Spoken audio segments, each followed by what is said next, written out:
Winning the net in badminton is super important. We want to take you through the net technique and the footwork in how you can improve your net skills.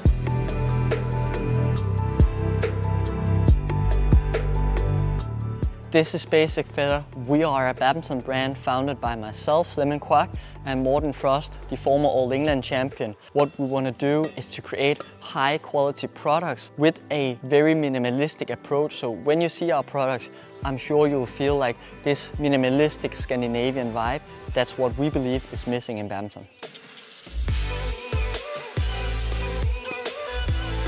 So the first exercise we're going to look at is the net spin exercise, moving side to side. What's really important in the technique, when I move towards my forehand corner, I have a relaxed forehand grip. You can see that I'm not super tense or closing my grip. It's super relaxed, it's in my fingers. And when I move to the forehand corner, you can see my racket is actually pointing downwards. And that's super important because if it's pointing this way or even a bit upwards, when I play the shot, it's just moving straight up. And I of course want it to get across the net, so that's why I want the racket to point a bit downwards. And then basically I just do a small movement in my fingers, guiding it a bit inside out kind of in my grip, and then the shuttle will move beautifully, crossing the net with a small spin. So that's how I want to do it on my forehand side. The footwork is basically a split jump, cross behind, and then the lunge where I do the shot almost at the same time as when I land on my lunge. So it looks like this.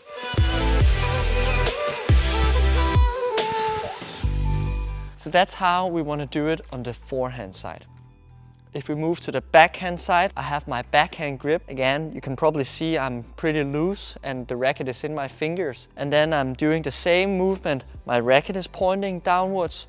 I'm doing an inside out spin, just basically moving my fingers a little bit so I get the spin on the shuttle. I don't want you to have big movements in your shoulder. Keep your shoulder relaxed, and then it's just like a small movement here. For the footwork, it's a split jump, a step with my left leg, and then I do the lunge, and again, while I'm in or almost at the same time when I land, I do the small movement in a finger and get that beautiful spin across the net. So the reason why we do this exercise is because it's a pretty controlled exercise. You know that the shuttle is coming to your forehand and then to your backhand, to your forehand and then to your backhand. It's done on any level, I promise you, from beginners, but also all the professionals are still doing this exercise. It's good because you're able to focus on your footwork and being able to repeat the same movements a lot on both sides, so the forehand and the backhand. You don't have to think too much and react, you just need to focus on your own movement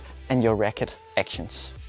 If we move to the second exercise, it's exactly the same technique in my fingers, in my footwork. The only thing that's changed is the feeder can feed randomly. So that means it's not coming side to side and I can't just run from my forehand to the backhand. It's the timing in my footwork that's important here. So it might be that I move and do a backhand spin, move back to the center, and then I need to move to the backhand again based on my feeder's decision. The random feeding is just by that making a bit more difficult, because then I can't like just put my head aside and run side to side. I need to look at where the shuttle is coming. So that's the first one. Also, when your feeder is doing the feeding, the speed might vary a bit. So you also need to control how much or how little spin you give towards the shuttles. So we have been through the footwork and the technique behind both the forehand and the backhand spin. We really hope that you found this video useful, got a lot of good tips in how to improve your badminton game, how to improve your net skills to the next level.